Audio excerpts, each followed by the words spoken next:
I don't know about you, but as soon as the temperatures go down, my body starts craving something warm, filling, healthy, and preferably quick to make. And I think we can all agree that a big bowl of soup fits the bill perfectly. If you feel the same way, I think you will love today's recipe because we're making stuffed cabbage soup. Now, if you do a quick search online, you'll see that this soup has many names.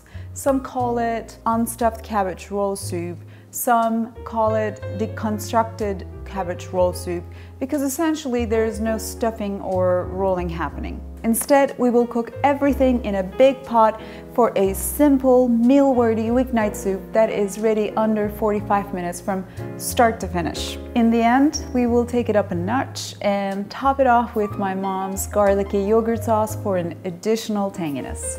So, let's get started. Begin with heating a tablespoon of vegetable oil in a large pot over medium heat. I'm using my Dutch oven here, but any large, heavy bottom pot with a lid would work. Chop up a large onion and transfer it into the pot. Cook, stirring frequently until it is softened for about 4 to 5 minutes.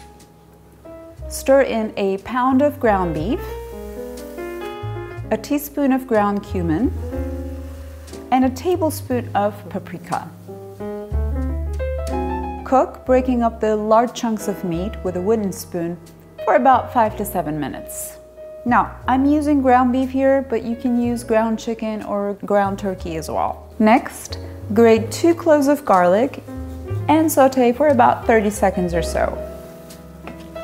Add in an 8 ounces can of tomato sauce, a 28-ounce can of diced tomatoes, a teaspoon of kosher salt, half a teaspoon of black pepper, and a tablespoon of honey.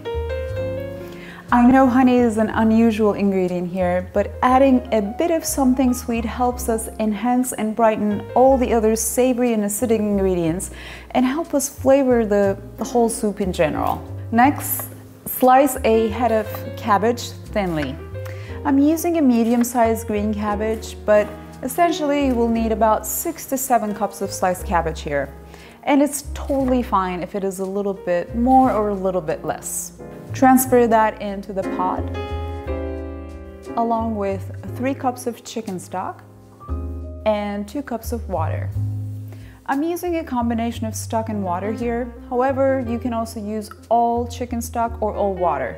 Or if you prefer, you can use beef stock as well. One thing to pay attention here is the amount of salt in your stock. I make my own chicken stock, so I know the amount in there, but if I'm buying it from the store, I usually buy one that is labeled as low sodium.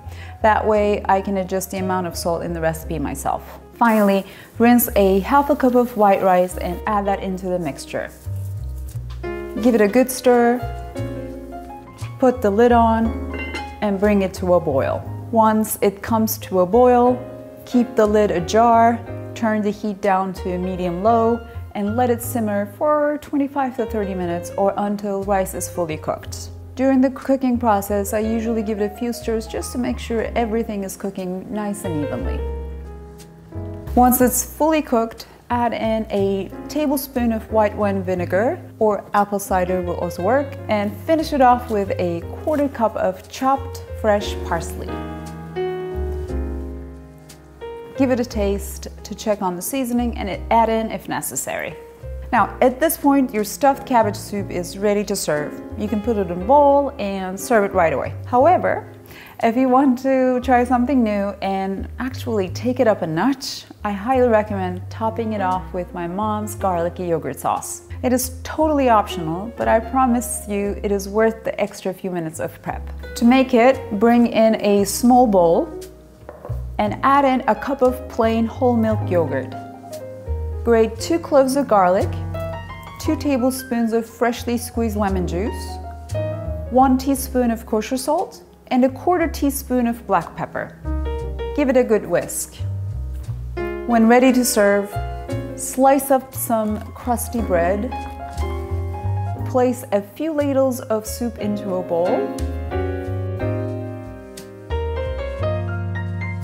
drizzle it with the yogurt dressing, and garnish with a little bit of chopped parsley. And just like that, the dinner is served. There you have it, friends, a bowl of heartwarming soup that you can make on a weeknight and with everyday ingredients you probably already have in your pantry. Before I let you go, I also want to talk about how to store and freeze it. As you saw, this recipe makes a big pot of soup, and if you're a small family like us, you might end up with some leftovers. To store, once it cools down, place the leftovers in an airtight container, tighten it with a lid, and place it in the fridge. It should stay fresh for up to 4 days.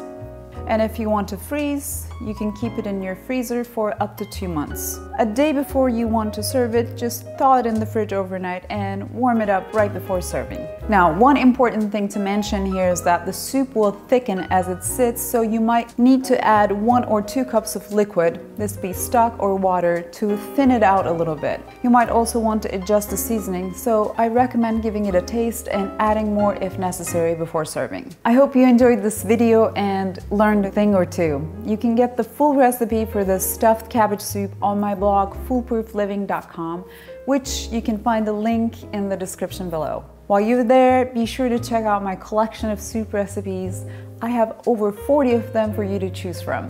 And if you happen to make the soup, be sure to tag me on Instagram so that I can see your creations. If you like this video, it will be so helpful if you give it a thumbs up and subscribe to my channel for more recipe videos like this one. Thank you so much for watching. I will see you next time.